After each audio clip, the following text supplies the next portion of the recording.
L'Exode, chapitre 36.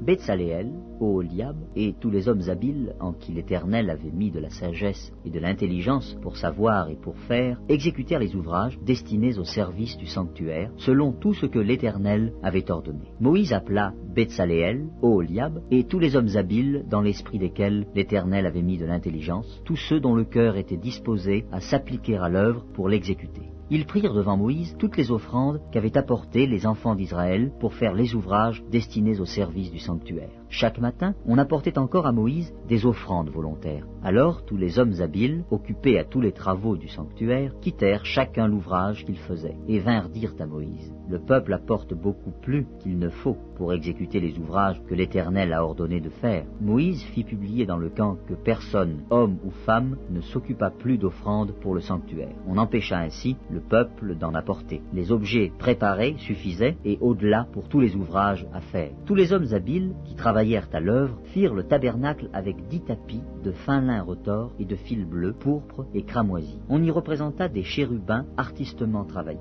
La longueur d'un tapis était de 28 coudées et la largeur d'un tapis était de 4 coudées. La mesure était la même pour tous les tapis. 5 de ces tapis furent joints ensemble. Les 5 autres furent aussi joints ensemble. On fit des lacets bleus au bord du tapis, terminant le premier assemblage. On fit de même au bord du tapis, terminant le second assemblage. On mit 50 lacets au premier tapis et l'on mit 50 lacets au bord du tapis, terminant le second assemblage. Ces lacets correspondaient les uns aux autres. On fit 50 agrafes d'or et l'on joignit les tapis l'un à l'autre avec des agrafes. Et le tabernacle forma un tout. On fit des tapis de poils de chèvre pour servir de tente sur le tabernacle. On fit 11 de ces tapis. La longueur d'un tapis était de 30 coudées et la largeur d'un tapis était de 4 coudées. La mesure était la même pour les 11 tapis. On joignit séparément 5 de ces tapis et les 6 autres séparément. On mit 50 lacets au bord du tapis terminant un assemblage et l'on mit 50 lacets au bord du tapis du second assemblage. On fit 50 agrafes d'airain pour assembler la tente afin qu'elle formât un tout. On fit pour la tente une couverture de peaux de bélier teintes en rouge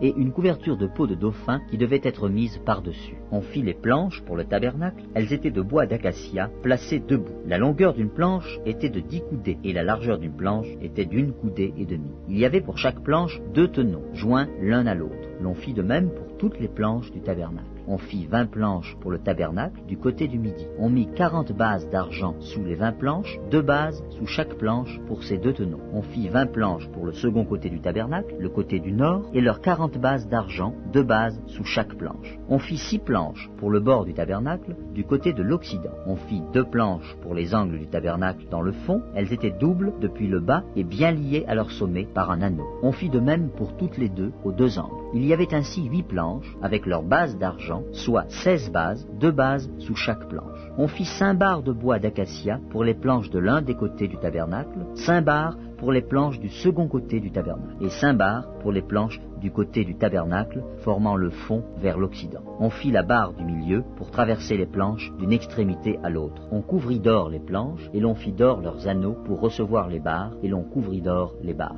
On fit le voile de fil bleu, pourpre et cramoisi, et de fin lin retors. On le fit artistement travaillé, et l'on y représenta des chérubins. On fit pour lui 4 colonnes d'acacia, et on les couvrit d'or. Elles avaient des crochets d'or, et l'on fondit pour elles 4 bases d'argent. On fit pour l'entrée de la tente un rideau de fil bleu, pourpre et cramoisi et de fin lin retors. C'était un ouvrage de broderie. On fit ces 5 colonnes et leurs crochets, et l'on couvrit d'or leurs chapiteaux et leurs tringles. Leurs 5 bases étaient d'airain.